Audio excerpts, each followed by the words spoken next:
안녕하세요. 오늘의 데일리 뉴스레터에 오신 것을 환영합니다. 1. FA50 기술은 사기일 뿐입니다. 2. 한국의 히든카드는 상황을 뒤집는다. 3. 한국의 신무기 기술. 한번 진실을 알아봅시다. 최근 필리핀에서 FA50의 가동률 관련 문제가 뜨거운 감자로 떠오르고 있습니다. 90% 전후를 유지하고 있다던 FA50의 가동률이 실제로는 25% 미만이라는 외신의 폭로가 이어지며 많은 이들이 충격에 빠졌는데요. 숨겨진 속사정이 밝혀지며 전 세계가 또 한 번 발칵 뒤집혔다고 합니다. 이러한 논란 속에 말레이시아 정부 대표단이 한국 공장을 방문할 예정임이 밝혀지며 전 세계의 관심이 쏠리고 있습니다. 또한 80% 이상의 생산 능력을 향상시킬 수 있는 한국 공장의 신기술이 공개되며 곳곳에서 기립박수가 터지고 있다고 하는데요. 그 자세한 내용 알아보도록 하겠습니다. 필리핀의 군사 전문 매체 맥스 디펜스에서 필리핀에서 보유 중인 FA50 12기 중 3기만 운용 가능하다는 내용의 기사를 보도하며 FA50의 가동률에 대한 논란이 시작되었습니다. 이어서 또 다른 필리핀 언론과 이탈리아 언론이 해당 기사를 확산시키며 그 논란이 일파만파 커졌는데요. 이탈리아는 M346을 만드는 국가로 FA50 이슈화에 적극적입니다. 이탈리아의 저널리스트 스테파노 디르소는 지난 9월 30일 해당 내용에 관한 후속 기사를 보도했습니다. 예비 부품 공급망의 지연으로 인해 현재 12대의 항공기 중 3대만이 운영될 수 있다며 그 상세한 내용을 전했는데요. 제대로 된 사실 확인 없이 필리핀 측의 일방적인 주장만을 전하고 있어 한국으로서는 난감할 수밖에 없습니다. 그는 필리핀 공군을 통해 일부 FA50PHZ기가 현재 작동하지 않고 있으며 예정된 필수 유지 보수를 받고 있음을 확인했다고 밝혔습니다. 문제가 발생한 항공기의 정확한 숫자가 확인되지는 않았지만 공급망에 지연이 있음을 확인했다고 전했는데요.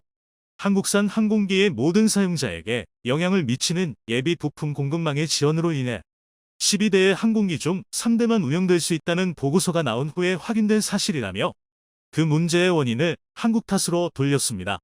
또한 그는 공급망의 지연은 현재 인도네시아, 이라크, 태국 및 콜롬비아를 포함하는 항공기의 다른 사용자에게도 영향을 미칠 수 있다며 이것이 몇 주 전에 폴란드에서 주문한 FA50의 인도에 어떤 영향을 미칠지 알 수 없다고 그 논란을 더욱 키웠습니다. 최근 FA50에 대한 가동률 이슈가 심각해지자 필리핀 공군은 FA50 전투기 5기가 비행하는 사진을 올리며 진화에 나섰는데요. 이를 본 맥스 디펜스가 5기는 40%의 가동률밖에 안 된다며 또다시 공격하고 나서면서 가동률 문제가 재점화됐습니다. 공군 대변인인 카스티오 대령은 일부 FA50 항공기가 현재 비운항 상태인 것은 사실이나 대부분이 예방 차원에서 행해지는 의무적인 예방 점검을 받고 있다며 지속적인 정기 점검일 뿐 곧 복귀할 것이라고 밝혔는데요. 대변인은 일부는 해외에서 들어오는 예비 부품을 기다리고 있다며 이러한 부품은 비행 운영의 안전을 보장하기 위해 특정 시간 사용 후에 주기적으로 교체해야 한다고 덧붙였습니다. 또한 대변인은 최근 글로벌 사건으로 인해 공급망이 느려졌다며 변명의 말을 전했는데요. 이러한 필리핀 측의 주장은 납득하기가 어렵습니다. 코로나19로 인한 글로벌 공급망 문제에도 불구하고 한국에서 운용 중인 FA50은 여전히 90%대 전후의 가동률을 유지하고 있기 때문이죠. 역시나 자세한 내막을 살펴보니 필리핀 측에서 정비 미숙으로 정비 부품 조달을 늦게 받아 벌어진 일이었음이 밝혀졌습니다. 필리핀 정부의 늦은 의사결정과 예비 부품의 추가 주문에 관한 예산 집행의 차질 등 복합적인 문제가 얽혀 이번 가동력 저하 사태를 가져왔던 것이죠. 이번 이슈는 상대국의 잘못에 의한 해프닝으로 잘 넘어가긴 했으나 앞으로도 상대국의 문제로 인한 비슷한 문제가 얼마든지 다시 발생할 수 있습니다. 만일의 사태를 대비하기 위해 카이에서도 적절한 대비책을 세우는 것이 필요할 것입니다. 해외에 판매된 FA50의 운용 실태를 주기적으로 모니터링하고 정비 및 부품 수급에 대한 선제 대응이 가능하도록 컨설팅을 지원한다면 이와 같은 사태를 막을 수 있을 것으로 보이는데요. K9 자주포의 판매사인 한화의 경우 매년 K9 자주포를 구매한 클라이언트를 모아 세미나를 통해 정보 교류를 진행하고 있는데 이러한 방법도 참고하면 좋을 것 같습니다. 이와 같은 논란 중에 FA50의 말레이시아 수출이 임박했으며 최근 말레이시아의 군사 전문 매체인 디펜스 시큐리티 아시아는 말레이시아 경전투기 사업에 대한 전투기 선정이 마지막 평가 단계에 들어간 가운데 말레이시아 정부가 평가 기종 중 유일하게 FA50에 대한 실사평가를 시행하기로 결정한 것인데요. 또한 매체는 말레이시아 정부가 카이 이외의 경쟁업체 생산시설에 대해서는 실사를 고려하지 않고 있다고 덧붙이며 그만큼 FA50을 도입할 가능성이 상당히 큰 것으로 예상했습니다. 또 다른 현지 언론은 지난 DX 코리아 2022에서 미국이 FA50의 이사 레이더와 암람 통합을 승인했다는 내용을 보도했는데 그로 인해 말레이시아 정부가 한국의 FA50을 선택할 가능성은 더욱 커졌습니다. 지난 폴란드와의 계약 역시 미국 측의 승인으로 인해 본계약이 이루어질 수 있었는데요. 그 과정에서 폴란드 측에서 개발비를 부담하게 되었습니다.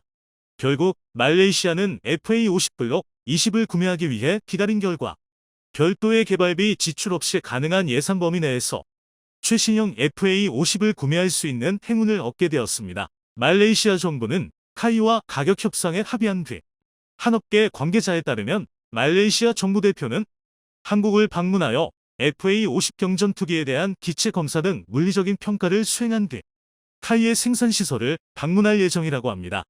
이 외에 다양한 정보는 추후 보다 자세히 공유할 계획임을 밝혔는데요. 카이는 FA50 경전투기의 생존성을 입증하기 위해 미국산 전투기를 가상의 적기로 사용하여 합동 교전 능력을 선보일 것으로 예상되고 있습니다. 이는 기존의 폴란드가 FA50 실사 평가 시 높이 평가했던 부분으로 말레이시아의 마음 역시 사로잡을 수 있을 것으로 기대되고 있습니다.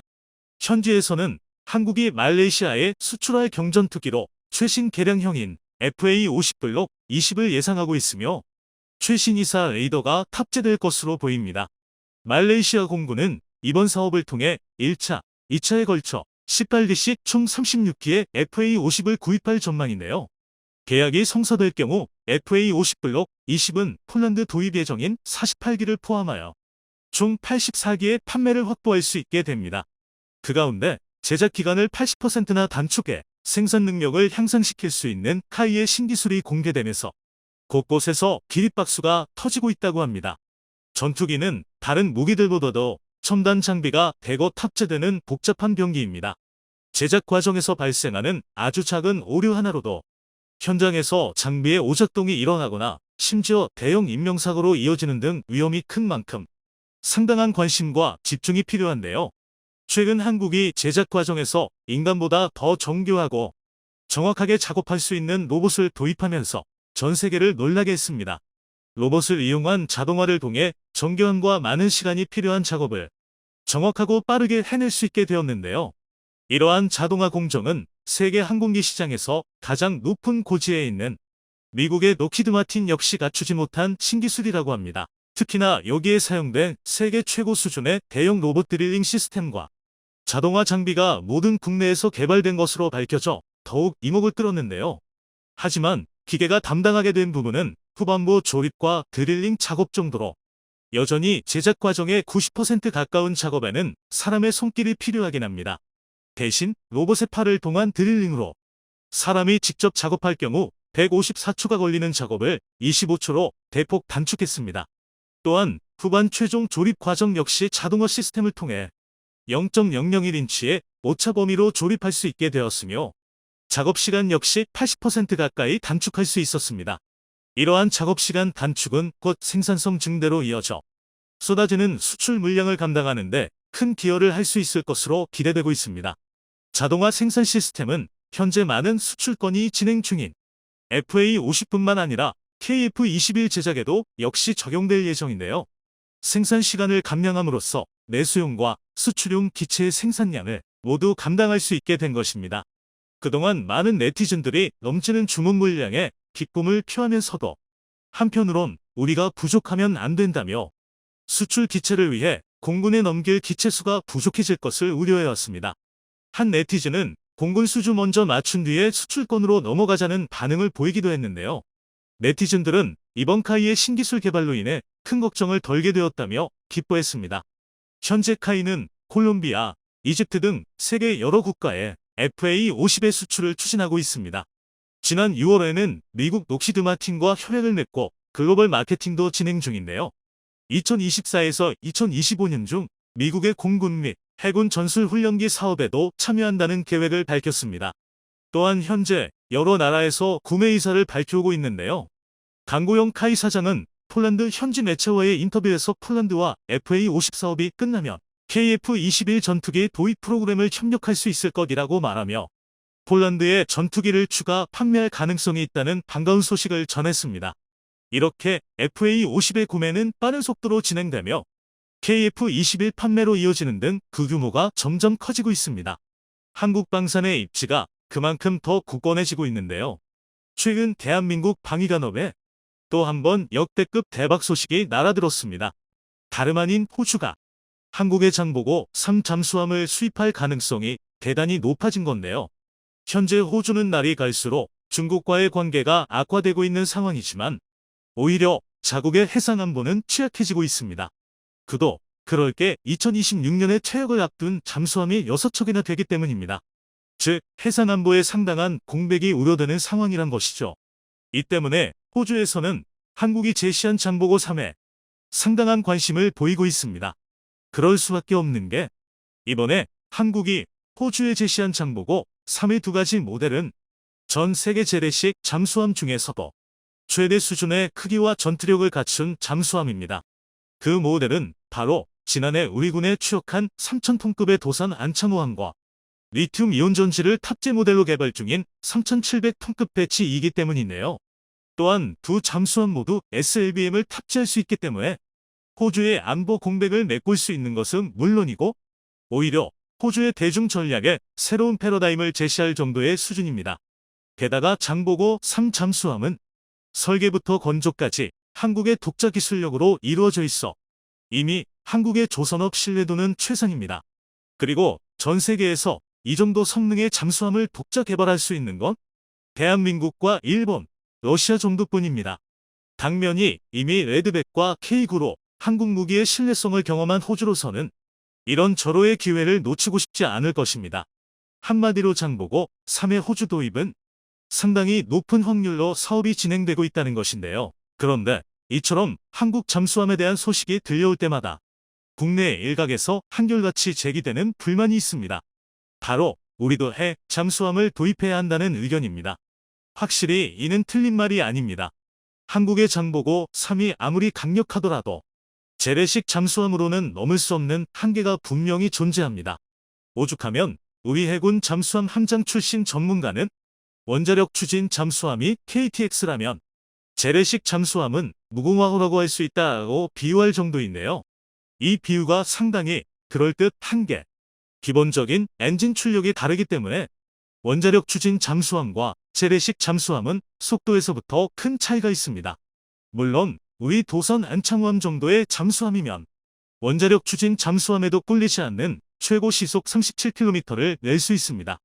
보통의 일반적인 재래식 잠수함의 평균 속도는 시속 11에서 15km 정도이기 때문에 기존의 재래식 잠수함과 비교하면 한국의 도선만 창호함은 재래식 잠수함 중에서도 상당히 높은 수준의 성능을 자랑합니다. 반면 원자력 추진 잠수함의 평균 속도는 시속 37에서 47km 정도인데요.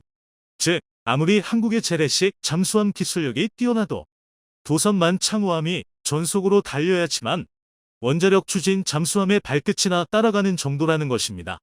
사실 전 세계의 바다를 전장으로 삼는 잠수함에 있어 속도는 굉장히 중요한 요소입니다. 일례로 원자력 추진 잠수함은 지구 한 바퀴를 도는데 40일 정도가 걸리지만 재래식 잠수함은 원자력 추진 잠수함의 3.5배인 무려 140일이 소요됩니다. 또 앞에서 언급한 최고 시속은 말 그대로 단시간 낼 수 있는 최고 시속이지 이 상태로 계속 자망을 할 수 있는 것은 아닙니다. 그리고 재래식 잠수함이 최고 시속으로 자망한다면 엔진 시스템을 풀가동해야 하기 때문에 당면이 소음도 더 커질 수밖에 없습니다. 이렇게 되면 적에게 탐지되기 쉬워지는데요.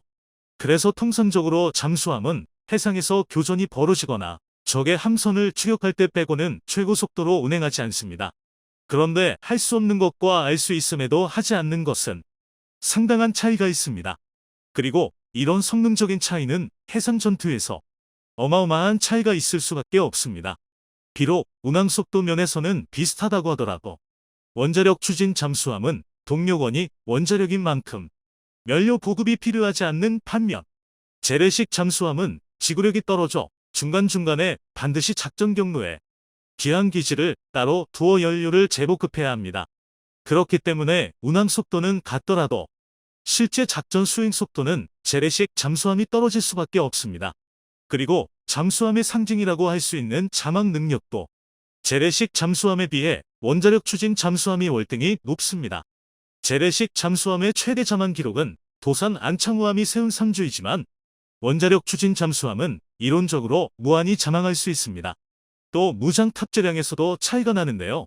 원자력 추진 잠수함의 원자력 엔진은 크기에 비해 월등히 높은 추진력을 보유하고 있어서 선체의 크기를 확장하는 데 용이합니다. 반면 재래식 잠수함의 디젤 엔진은 추진력에 한계가 있어 선체의 크기에도 제약이 많습니다. 같은 크기의 잠수함에 비교했을 때 원자력 추진 잠수함이면 엔진이 함체의 30% 정도 크기면 충분하지만 재래식 잠수함은 무려 함체의 50%에 달하는 크기여야 합니다. 당연히 여유 공간이 많은 원자력 추진 잠수함에 더 많은 미사일과 어뢰 등의 무기를 실을 수 있습니다. 그래서 세계군 전문가들이 새로운 잠수함이 나왔을 때 어떤 엔진을 쓰느냐에 따라서 탑재 무장을 상당히 자세히 유추할 수 있는 것입니다. 특히 최근 중국이 무서울 정도로 빠르게 원자력 추진 잠수함 전력을 강화하고 있기 때문에 한국의 원자력 추진 잠수함 도입은 필연적인 숙명이나 마찬가지입니다. 지난 중국은 비밀리에 093형 원자력 추진 잠수함을 추가 건조했고 낸시 펠로시 하원의장의 방문으로 촉발된 대만 봉쇄 훈련에서는 대놓고 미국의 항공모함을 겨냥해 원자력 추진 잠수함을 배치했습니다. 다시 말해 중국이 전쟁에 원자력 추진 잠수함을 사용할 것은 이미 기정사실이나 마찬가지가 된 것인데요. 심지어 중국은 한국이 미국과 대만을 지원하지 못하도록 잠수함과 항공모함으로 전단을 꾸려 한국 해역을 봉쇄할 확률이 상당히 높은데요. 이렇게 되면 당장 중국을 견제하기 어려운 한국은 동북아 해상 패권을 두고 손 놓고 당할 수밖에 없습니다. 그런데 반전이 일어났습니다. 바로 대한민국 정부가 이미 원자력 추진 잠수함을 건조할 계획을 우리 국민들에게 밝혔기 때문입니다. 또 해당 당사자는 청와대 고위 관료이며 당시 발표한 매체는 대한민국의 국명방송이었기 때문에 이런 한국의 행동은 주변국들에게 경고의 메시지를 전달한 것이나 마찬가지인데요. 실제로 우리 해군은 장보고 11I 배치섬을 이미 원자력 추진 잠수함으로 상정하고 작전 요구 성능을 확정했습니다. 작전 요구 성능이란 군이 개발하고자 하는 무기의 성능 범위를 의미하는데요. 다시 말해 우리 해군은 이미 배치섬을 경합의 수량 4,000톤급 이상의 함체로 설정했고 일각에서는 5,000톤급 이상일 것이라고 말하고 있습니다. 여기에 더해 성능도 굉장히 뛰어납니다. 최고 시속 46km 이상 SLBM 10개 탑재된 원자력 추진 잠수함으로 결정해 놓았습니다. 게다가 2017년에 개정된 한미 원자력 협정에 따르면 원자력 추진 잠수함의 연료로 사용할 수 있는 20% 수준의 전홍축 우라늄은 협정 내용에 위반되지 않기 때문에 한국은 국제사회의 제약을 위배하지 않고 현재 우리의 해상 안보를 생각해 지금 당장 개발할 수 있는 전홍축 우라늄을 사용한 원자력 추진 잠수함으로 건조하는 것으로 방향을 잡았는데요.